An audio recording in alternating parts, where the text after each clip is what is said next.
بسم اللہ الرحمن الرحیم نحمدہ و نصلی علی رسولہ الکریم اما بعد۔ محترم ناظرین، ہمارا آج کا عنوان ہے صدقۃ الفطر کی فضیلت اور اس کے احکام۔ صدقۃ الفطر یہ عربی زبان کا لفظ ہے۔ صدقے کے معنی ہے خیرات اور فطر کے معنی آتے ہیں روزہ افطار کرنا اور کھول۔ تو صدقۃ الفطر کے معنی ہے روزہ افطار کرنے کے بعد دی جانے والی جو خیرات ہے، جو صدقہ ہے، وہ در حقیقت صدقۃ الفطر ہے۔ شریعت اسلامیہ کا ایک مزاج ہے کہ جب کسی نعمت کا حصول ہوتا ہے، جب کوئی نعمت بندے کو حاصل ہوتی ہے تو اللہ کی جانب سے بندوں کو حکم ہوتا ہے کہ وہ اس نعمت کا شکر ادا کریں۔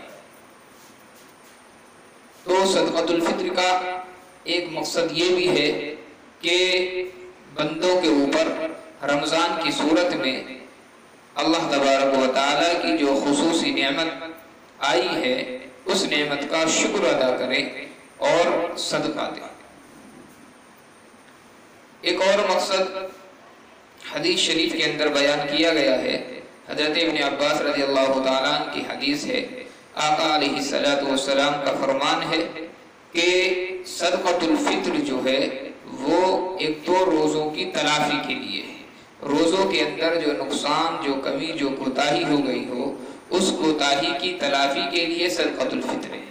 اور دوسرا اس کا مقصد حدیث کے اندر بیان کیا گیا کہ فقیروں اور محتاجوں کی حاجت روائی، کیونکہ آنے والا جو دن ہے وہ عید کا دن ہوتا ہے، ایک خوشی کا دن ہوتا ہے، اور شریعت اسلامیہ ہر ایک کو خوشی کے اندر شریک کرنا چاہتی ہے۔ تو اس لیے شریعت نے یہ صدقۃ الفطر کا لزوم بندوں پر رکھا ہے۔ احناف کے نزدیک صدقۃ الفطر واجب ہے۔ حضرت ابن عمر رضی اللہ تعالیٰ عنہ کی حدیث ہے، جامع ترمذی کے اندر حدیث نمبر 674 ہے۔ حضرت ابن عمر رضی اللہ تعالیٰ عنہ فرماتے ہیں کہ آقا علیہ السلام نے مدینے کی گلیوں میں اپنا ایک منادی بھیجا جو آواز لگا رہا تھا، جو اعلان کر رہا تھا کہ لوگوں، تم میں سے ہر عاقل بالغ مسلمان پر صدقۃ الفطر لازم ہے۔ تو جو بندے بالغ ہیں، جو لوگ بالغ ہو چکے ہیں، ان کے اوپر صدقۃ الفطر واجب ہو جاتا ہے۔ جو نابالغ ہیں ان کے اوپر خود تو واجب نہیں ہوتا، لیکن والدین کے ذمے وہ چیز لازم ہوتی ہے۔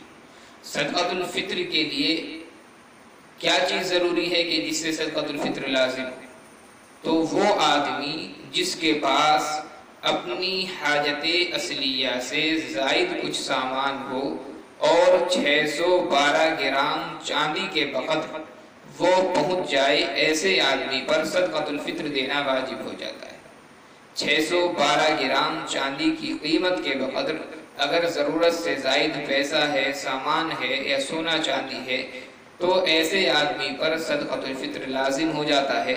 وہ اپنی طرف سے، اپنی نابالغ اولاد کی طرف سے، اور وہ لوگ جو اس کی زیر پرورش ہیں اس کی طرف سے وہ صدقۃ الفطر ادا کرے گا۔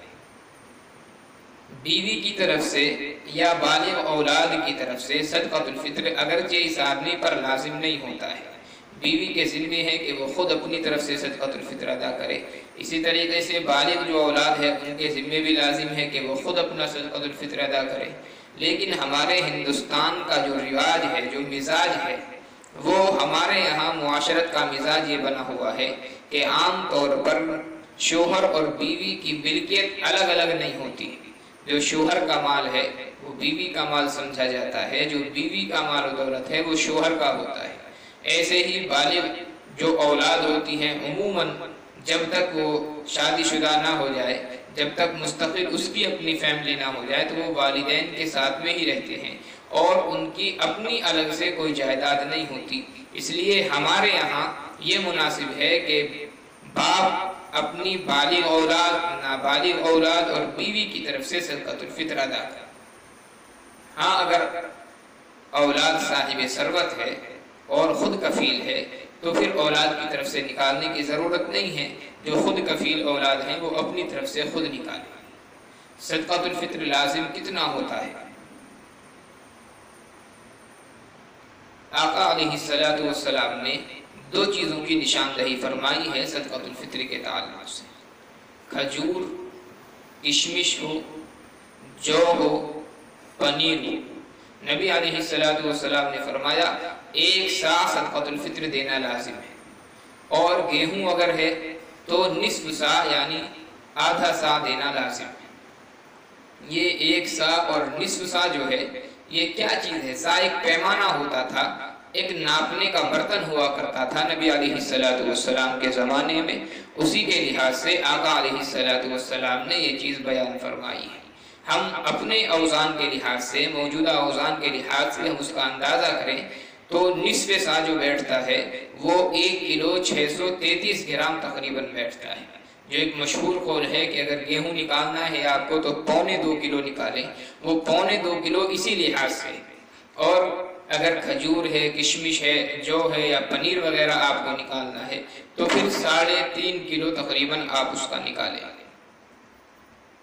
یہاں خاص طور پر ایک بات ذہن نشی کرنے کی ہے، وہ یہ کہ ہمارے یہاں کا ایک مزاج بنا ہوا ہے کہ بس 1.25 کلو ہی ہم گیہوں کے حساب سے اپنا صدقۃ الفطر ادا کرتے ہیں۔ آقا علیہ السلام نے یہ 2 مقداریں متعین فرمائی ہیں، ایک گیہوں کا پیمانہ متعین فرمایا، ایک کھجور یا کشمش کا پیمانہ متعین فرمایا۔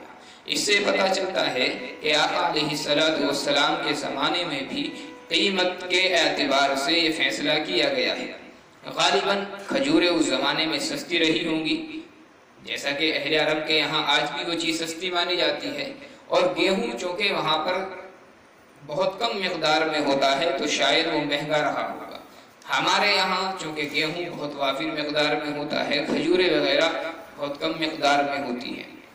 آقا علیہ السلام کے فرمانے کا جو مقصد ہے وہ یہ ہے کہ جو صاحب ثروت لوگ ہیں، جو صاحب حیثیت لوگ ہیں، وہ خالی کم مقدار پر اکتفا نہ کریں۔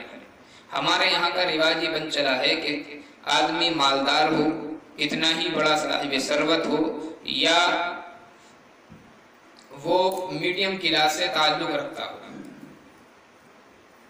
تو جو لوگ متوسط درجے کے ہیں، مڈل کلاس سے جن کا تعلق ہے، وہ بھی صدقۃ الفطر گیہوں کے ذریعے ادا کرتے ہیں۔ جو بڑے صاحب ثروت مالدار لوگ ہیں وہ بھی گیہوں کے ذریعے ادا کرتے ہیں۔ جیسا کہ ابھی بتایا کہ آقا علیہ السلام نے صدقۃ الفطر کا جو مقصد بیان فرمایا ہے وہ ہے غریبوں کی حاجت روائی، وہ آپ کی خوشی میں شریک ہو جائیں۔ اگر اللہ نے آپ کو مال و دولت سے نوازا ہے تو پھر یہ مناسب نہیں ہے کہ آپ صرف 1.25 کلو کے لحاظ سے نکالیں۔ اگر اللہ نے مال و دولت آپ کو دیا ہے تو آپ کھجور کے اعتبار سے، کشمش کے لحاظ سے اپنا صدقۃ الفطر ادا کریں، اس میں آپ کو زیادہ ثواب ہوگا، غریب کی حاجت روائی بھی زیادہ ہوگی، وہ آپ کی عید کی خوشی میں برابر کا شریک ہوگا۔ باقی جائز دونوں صورتیں ہیں، گیہوں کے لحاظ سے بھی آپ نکال سکتے ہیں، کھجور کے لحاظ سے بھی آپ نکال سکتے ہیں۔ آپ گیہوں دینا چاہیں گیہوں دے دیں، یا اس کی قیمت دینا چاہیں اس کی قیمت دے دیں، بہرحال دونوں صورتوں کی اس میں اجازت ہے۔